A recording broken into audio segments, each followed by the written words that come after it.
ಜೈ ಸಿಯಾರಾಮ್ ಎಲ್ಲರಿಗೂ. ಬೆಳಿಗ್ಗೆ ಎಮ್ಮೆ ಹಾಲು ವಹಿಸಲುವಾಗಿ ಹಾಲಿನ ಡೈರಿದವ್ರು ತಾತ್ಯ ಬಂದಿರ್ರಿ. ಅವ್ರಿಗೆ 2.5 ಲೀಟರ್ ಎಮ್ಮೆ ಹಾಲು ಹಾಕಿ ಮಮ್ಮಿನ ಕರ್ಕೊಂಡ ಬೆಲ್ಲದ ಫ್ಯಾಕ್ಟರಿ ಬಂದ ಅವಾಗ ಗಂಗಾದಂದ್ ಬೆಲ್ಲ ತುಂಬಕತ್ತರ್ರಿ. ನಾ ಗಮ್ಯದಾಗ ಅರಿಬಿ ಹಾಕಿ ಕೊಟ್ಟ ಆಮೇಲೆ ಖಾನ್ದಿಂದ ಮನಿಗೆ ಬಂದ ಪಪ್ಪ ನಾ ನಾಷ್ಟ ಮಾಡಿದ್ವು. ಮಾಡಿದ್ವಲ್ದಾಗ ಉಳ್ಳಾಗಡ್ಡಿ ಬಿತ್ತನೆ ಮಾಡಿದ್ರಲ್ಲ ಅಲ್ಲಿ ಇಲ್ದಾರ ನಿನ್ನಿ ಬದ್ನಿಕಾಯಿ ತರು ಮತ್ತೆ ಬೆಂಡಿಕಾಯಿ ಬೀಜ ಹಾಕಿದಾರ್ರಿ. ಅಲ್ಲಿ ಹೋಗಿ ಬರ್ನ ಅಣ್ಣ ನಾ ಗಾಡಿ ತಗೊಂಡ ಮಾಡಿದ್ ಹೊಲಕ್ ಬಂದ ಕಾಯಿಪಲ್ಲೆ ತರು ಯಾವ ತರ ಹಚ್ಚಿದಾರು ತಿರಿಯಾಗಿ ನೋಡಿದ್ರಿ. ಇವಾಗೆಲ್ಲ ಉಳ್ಳಾಗಡ್ಡಿ ಬಿತ್ತನೆ ಮಾಡಿದ್ ನೋಡ್ರಿ. ಅಲ್ಲಿ ಇಲ್ದಾರ ಬದ್ನಿಕಾಯಿ ಗಿಡ ಹಚ್ಚಿದವ್ರಿ. 4 ಗಂಟೆಗೆ ಅದಾವ್ರಿ ಟೋಟಲ್. ಅದ್ರಾಗ 2 ಗಂಟೆಗೆ ಬದ್ನಿಕಾಯಿ ಗಿಡ ಹಚ್ಚಿದ್ರಿ. ಮತ್ತೆ 2 ಗಂಟೆಗೆಲ್ಲ ಬೆಂಡಿಕಾಯಿ ಬೀಜ ಹಾಕಿದಾರಿ. ಮತ್ತೆ ಅಲ್ಲಿಂದ ಟೊಮೆಟೊ ಪ್ಲಾಟ್ ಬಂದನ್ರಿ. ಇಲ್ಲಿ ನೋಡ್ರಿ ಗಿಡ ಇಲ್ದ್ರ ಟೊಮೆಟೊ ಹತ್ತಕ್ ಚಲೋ ಅದ ನೋಡ್ರಿ.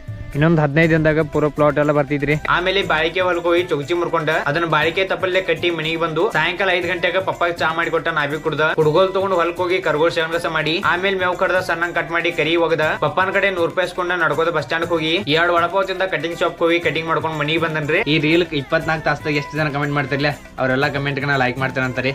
ಜಲ್ದಿ ಕಮೆಂಟ್ ಮಾಡ್ರಿ. ಅಂಡ್ ಇವತ್ತು ಮಿನಿಗಳು ಲೈಕ್ ಶೇರ್ ಫಾಲೋ ಮಾಡ್ರಿ.